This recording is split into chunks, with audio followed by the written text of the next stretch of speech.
C'est une angoisse de tous les peuples européens qui sont face à leur disparition programmée.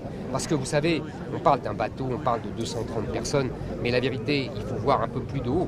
C'est-à-dire que vous avez, en 2040-2050, vous aurez 2 milliards à 3 milliards d'habitants en Afrique. La moitié veulent venir en Europe et en France en particulier. Qu'est-ce qu'on fait? On les accueille tous au nom du droit humanitaire?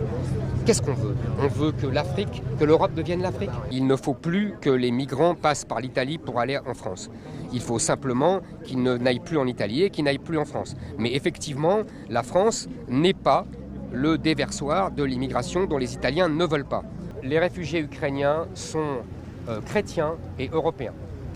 Donc, ce n'est pas pareil. J'assume tout à fait de vous répondre que ce n'est pas pareil qu'un immigrant afghan ou érythréen ou syrien. Non pas qu'il n'ait pas la même dignité d'homme, évidemment. Ils ont tous la même dignité d'homme. Mais on a le droit d'être moins proche des uns que des autres. On a le droit d'avoir des proximités culturelles. Et on a le droit d'avoir un sentiment de solidarité avec les Français, avec les Européens. Et on n'est pas obligé d'avoir un sentiment de solidarité avec l'humanité entière. Que les Africains s'occupent des Africains. Je pense que leurs gouvernements doivent s'occuper de leurs citoyens. Je pense que chaque gouvernement africain est responsable de ses citoyens.